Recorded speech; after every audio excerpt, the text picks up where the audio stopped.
சத்திய மார்க்கத்துடனும் அனுப்பி வைத்தான். அவர் அந்த மார்க்கத்தை ஏனைய அனைத்து மார்க்கங்களை விடவும் மேலோங்க செய்ய வேண்டும் என்பதற்காக இந்த உண்மைக்கு அல்லாவின் சாட்சி போதுமானதாகும் அப்படின்னு சொல்லி அல்லாஹ் சொல்றான். அல்லாஹ் தன்னுடைய தூதரை அனுப்பி வச்சான். என்னென்ன கொடுத்து? நேர்வழி கொடுத்தான். நேர்வழின்னா என்ன? நேர்வழி ஹிதாயத் அல்ஹுதா வதீனில் ஹக், சத்திய மார்க்கம். அது என்ன? நேர்வழி சத்திய மார்க்கம். நேர்வழி ஒண்ணு, சத்திய மார்க்கம் ஒண்ணு. அது என்ன? இது என்ன அது என்ன? ரெண்டும் பேசுறான்ல.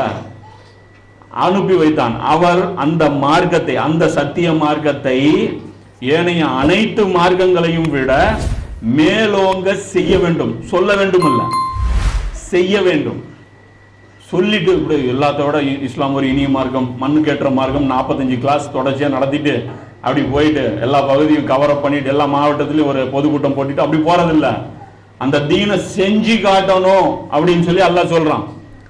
தீனை செஞ்சு காட்டணும்னு சொல்லி அல்லாஹ் சொல்றான். இந்த உண்மைக்கு இப்படி நான் தீனை கொடுத்து அனுப்புனேன், இந்த உண்மை பின்னாடி வர்றவங்க எல்லாரும் மறுப்பாங்க. அல்லாஹ் சொல்றான், இந்த உண்மைக்கு அல்லாவின் சாட்சி போதுமானதாக.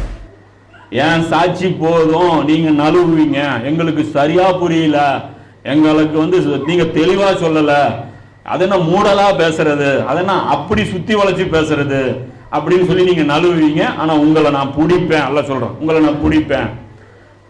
இது பெரிய இந்த ஒரு ஆயத்து மட்டுமே ரொம்ப விளக்கமா பார்க்க வேண்டிய விஷயம். இது மேலோட்டமா நாம் சொல்லியிருக்கோம். அப்ப நபி ஸல்லல்லாஹு அலைஹி வஸல்லம் மிஷன் என்னவா இருந்தது அப்படிங்கிறது இந்த கர்பலாங்கிற அந்த தொடர்ல நாம அதை ஃபுல்லாவே அதை டீட்டெயிலா அது விளக்கி இருக்கும். இது வரைக்கும் ஒரு 30-35 மணி நேரம் அந்த கிளாஸ் போயிருக்கு. அப்ப அதுல நாம எல்லாமே விளக்கி இருக்கோம். ஒவ்வொரு கட்டத்திலும் நபி ஸல்லல்லாஹு அலைஹி வஸல்லம் வாழ்க்கையில் அது எப்படி இருக்குதுங்கிறது அது அந்த யூடியூப்ல சூப்பர் முஸ்லிம்ங்கிற அந்த யூடியூப் சேனல்ல நீங்க அந்த கர்பலாங்கிற அந்த சீரிஸ் பார்த்தீங்கன்னாலும் உங்களுக்கு புரியும். நபி ஸல்லல்லாஹு அலைஹி வஸல்லம் அவர்கள் ஏன் போரிட்டார்கள்ங்கிற ஒரு டைட்டில் இருக்கும். அதுல கூட ஒரு 4-5 விஷயங்கள், நபி ரசூல் மாதிரியான அந்த விஷயங்களும் நம்ம கொண்டு வந்திருப்போம். ஏன்னா ஒரு பயான்ல சொல்ல வேண்டிய விஷயம் கிடையாது இஸ்லாம். இஸ்லாமுங்கிறது ரொம்ப ரொம்ப ஒரு விரிவான ஒரு டைமென்ஷனை கொண்டது. அப்போ அதோடைய மீனிங் என்ன அப்படிங்கறத சுருக்கமா சொல்றோம். அதாவது அரசியல், பொருளாதாரம், ஆன்மீகம், குடும்பம், அனைத்து துறைகளும் சார்ந்ததுதான், அனைத்து துறைகளையும் உள்ளடக்கியதுதான் என்னது? தீனி ஹக்கு, சத்திய மார்க்கம். வெறும் ஆன்மீக துறையில மட்டும் நீங்க டாமினேட் பண்ணிட்டு நீங்க சத்திய மார்க்கத்தை நிறைவேற்றிட்டீங்கன்னு சொல்ல முடியாது. நபி ஸல்லல்லாஹு அலைஹி வஸல்லம் அவர்களுக்கு கொடுக்கப்பட்ட ஷரியத்து இது கிடையாது. இது மட்டும் கிடையாது. இதை தாண்டி முழு